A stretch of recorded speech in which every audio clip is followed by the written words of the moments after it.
அமரன் உண்மையிலே வசூலில் அடித்து துவம்சம் பண்ணிக்கிட்டு இருக்குங்க.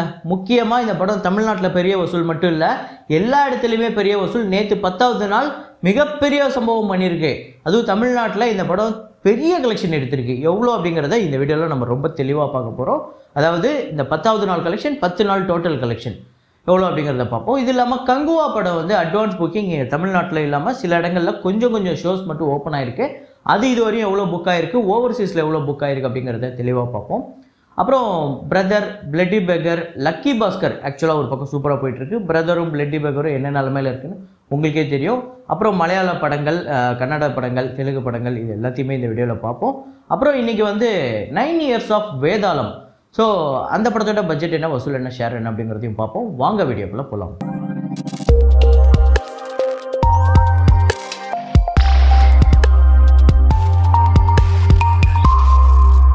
நேற்று வீடியோவில் நான் ஒரு ஃப்ரேம் ஒன்று வச்சுருந்தேன். அதை நிறையா பேர் கரெக்டாக கெஸ் பண்ணியிருந்தீங்க. அது என்ன ஃப்ரேம், என்ன படம் அப்படிங்கிறத பார்த்துட்டு வாங்க.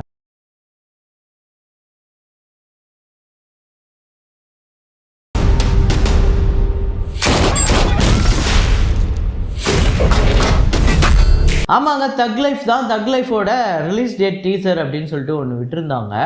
அதில் ஒவ்வொரு ஷாட்டும் அப்படி இருந்தது. ஆஹா, எப்படிப்பட்ட ஷாட்டு. ஸோ அதில் ஒரு ஷாட்டு தான் என்னென்னா, ஒரு லைப்ரரி மாதிரி ஒரு இடம் இருக்குது, அந்த இடத்துல உட்காந்துருக்காரு. அது கமல் சார் தான் நினைக்கிறேன் மோஸ்ட்லி. ஸோ மோஸ்ட்லி அந்த ஃபுல் ட்ரெய்லருமே சூப்பராக இருந்தது. லாஸ்ட்டில் அந்த விண்வெளி நாயகா அப்படி இருந்தது. அப்படியே ஒரு மாதிரி கூஸ் பம்ஸாக இருந்தது. அது எத்தனை பேருக்கு உங்களுக்கு பிடிச்சிருக்கு அப்படிங்கிறத கமெண்ட்டில் போடுங்க. ஸோ அந்த கரெக்டாக கெஸ் பண்ண முதல் 5 பேர் சஞ்சய் அப்படிங்கிறவர், அப்புறம் அமலா தினேஷ், வில்லேஜ் பார்ட்னர்ஸ், குருதேவன் ஸ்ரீனிவாசன், ஹரிஹரன், இந்த 5 பேர் தான் முதல்ல கரெக்டாக கெஸ் பண்ணியிருக்காங்க. இன்றைக்கி ஒரு ஃப்ரேம் ஒன்று வச்சுருக்கேன். பார்க்குறதுக்கே ரொம்ப வித்தியாசமாகவும் கலர்ஃபுல்லாகவும் இருக்கும். அது என்ன படம் அப்படிங்கிறத கண்டுபிடிங்க.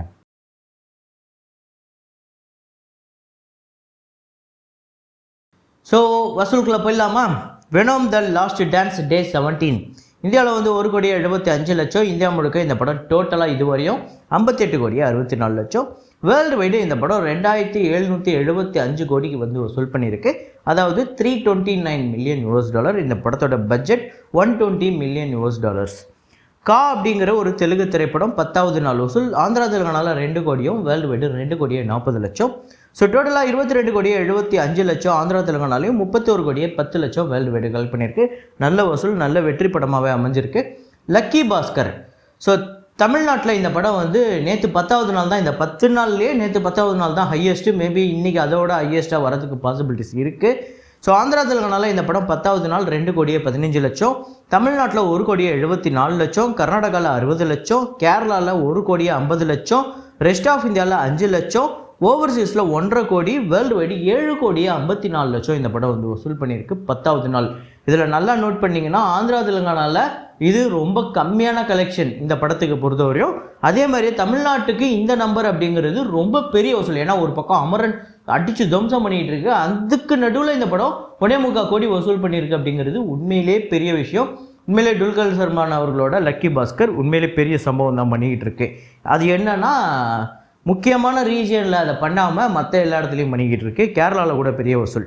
ஸோ ஆந்திரா தெலுங்கானாவில் 28,13,00,000 டோட்டலாகவும், தமிழ்நாட்டில் 8,69,00,000. இன்றைக்கி 10 கோடியை தாண்டறதுக்கு வாய்ப்பு இருக்குது. அப்புறம் கர்நாடகாவில் 5,36,00,000. கேரளாவில் 14,53,00,000. ரெஸ்ட் ஆஃப் இந்தியாவில் 83,00,000. ஓவர்சீஸில் 20,80,00,000. வேர்ல்டு வைடு 78,34,00,000 இந்த படம் வந்து வசூல் பண்ணியிருக்கு. ஸோ நான் முன்னாடியே நேற்று வீடியோவிலே சொன்ன மாதிரி இந்த படம் ஒரு ப்ராஃபிட், பயங்கர ப்ராஃபிட் கொடுக்கக்கூடிய ஒரு படமாக அமைய போகுது. அப்புறம் பகீரா திரைப்படத்தோட 10வது நாள் கன்னட திரைப்படம். ஸோ கர்நாடகாவில் 1,70,00,000. வேர்ல்டு வைடு 2 கோடி. ஸோ டோட்டலாக 21,86,00,000. கர்நாடகாலையும் வேர்ல்டு வைடு 24,97,00,000. 19 கோடி இந்த படத்தோட பட்ஜெட். பனி அப்படிங்கிற படத்தோட டே 17 கேரளாவில் 51,00,000. World wide 58,00,000. 31,52,00,000 இந்த படம் வந்து உலகம் முழுக்க வந்து வசூல் பண்ணியிருக்கு. இந்த படமுமே ஒரு பெரிய ஹிட்டு தான். அப்புறம் ரீசெண்டாக வந்த மலையாள படம் அயம் காதலன் அப்படிங்கிற படம் டே 3 கேரளாவில் 1,18,00,000. World wide 1,45,00,000. ஸோ டோட்டலாக 2,72,00,000 கேரளாலையும், வேர்ல்டு வைடு 3,33,00,000. இன்னும் ஓவர்சீஸ் கலெக்ஷன்லாம் இந்த படத்துக்கு அப்டேட் ஆக வேண்டியது இருக்குது. அதை வரப்போகிற நாட்களில் பார்ப்போம். சிங்கம் அகைன் அந்த படத்தோட டே 9 கலெக்ஷன் இந்தியாவில் வந்து 14 கோடி, வேர்ல்டு வைடு 16,25,00,000. ஸோ டோட்டலாக 231,42,42,00,000 இந்தியாலையும், வேர்ல்டு வைடு 291 கோடியே 55 லட்சம், 300 கோடியே நெருங்க போகுது. சூப்பர் வசூல் தான். ஆனால் சிங்கம் வகையினை விட புல்புலையா 3 வேற லெவல் பெர்ஃபார்மன்ஸ் பண்ணிக்கிட்டு இருக்கு. புல்புலையா 3 டே 9 இந்தியாவில் வந்து 18 கோடியே 85 லட்சமும், வேர்ல்டு வைடு 21 கோடியே 45 லட்சம் வந்து வசூல் பண்ணியிருக்கு. டோட்டலாக இந்தியா முழுக்க 219 கோடியே 43 லட்சமும், வேர்ல்டு வைடு 275 கோடியே 75 லட்சம் இந்த படம் வந்து வசூல் பண்ணியிருக்கு 9 நாளில். ஸோ என்ன அப்படின்னு பார்த்தீங்கன்னா பயங்கரமாக இன்க்ரீஸ் ஆகிருக்கு புல்புலையா 3க்கு.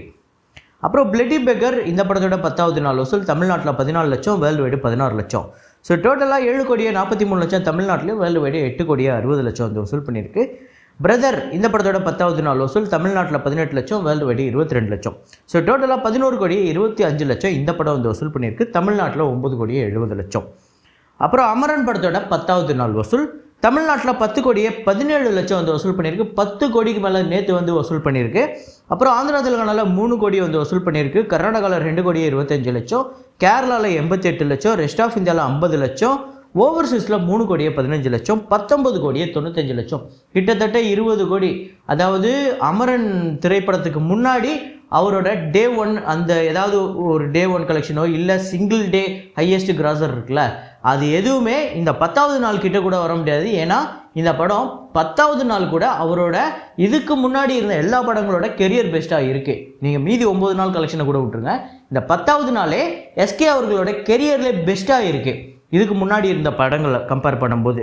ஸோ அதோட டே 1 கூட இந்த படம், அதாவது இந்த படத்தோட 10வது நாள் கூட மீதி படங்களோட டே 1 கம்பேர் பண்ண முடியாது, அவ்வளோ பெரிய வசூல் நேற்று எடுத்திருக்கு.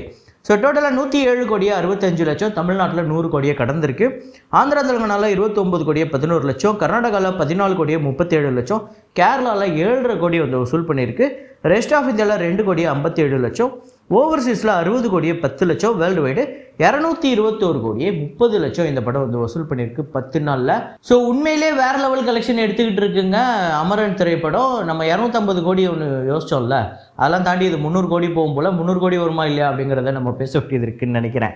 ஸோ அதுக்கடுத்ததான் கங்குவா இந்த படத்தோட அட்வான்ஸ் புக்கிங் ப்ரீ சேல் எப்படி இருக்குது அப்படின்னு பார்த்தீங்கன்னா தமிழ்நாட்டில், கர்நாடகாவில், அப்புறம் இந்தியாவில் சில இடங்களில் ஓப்பன் ஆகிருக்கு. ரொம்ப கம்மியான ஷோஸ் தான். அதுக்கு எப்படி புக் ஆகிருக்கு அப்படின்னு பார்த்தீங்கன்னா தமிழ்நாட்டில் 12 லட்சமும், கர்நாடகாவில் 3 லட்சம், ரெஸ்ட் ஆஃப் இந்தியாவில் 2 லட்சம், வெளிநாடுகளில் யூஎஸ்ஏல 148K, கனடாவில் 87K, அப்புறம் ரெஸ்ட் ஆஃப் வேர்ல்டில் 75K. ஸோ டோட்டலாக 310K US, ஓவர்சீஸில் மட்டும் 2 கோடியே 61 லட்சம், இந்தியாவிலையும் சேர்த்து அதாவது உலகம் முழுக்க இந்த படம் 2 கோடியே 78 லட்சம் இது வரையும் புக் ஆகிருக்கு. ஸோ நான் சொல்லும் போது இந்த நம்பர் இன்னும் கொஞ்சம் சில நம்பர்ஸ் ஏறி இருக்கலாம், ஏன்னா இது ஒரு அட்வான்ஸ் புக்கிங் தான், நம்ம வந்து ஃபைனல் நம்பரை சொல்லலை.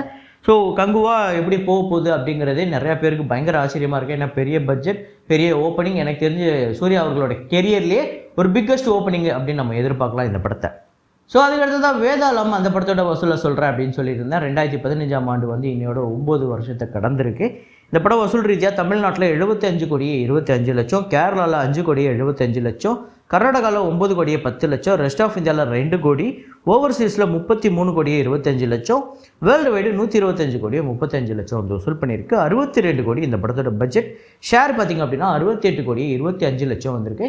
ஒரு சூப்பர் ஹிட் திரைப்படம் வசூல் ரீதியாக. நிறைய பேரோட ஃபேவரட் மூவி, உங்கள் எத்தனை பேருக்கு இந்த படம் ஃபேவரட் அப்படிங்கிறத கமெண்ட்டில் போடுங்க. அப்புறம் கங்குவாவுக்கு எத்தனை பேர் வெயிட் பண்ணுறீங்க அப்படிங்கிறதையும் கமெண்ட்டில் போடுங்க. இதே மாதிரி ஒரு வீடியோவில் இதே மாதிரி ஒரு கலெக்ஷன் ரிப்போர்ட்டில் மீண்டும் நான் உங்களை சந்திக்கிறேன். Signing off Rahman.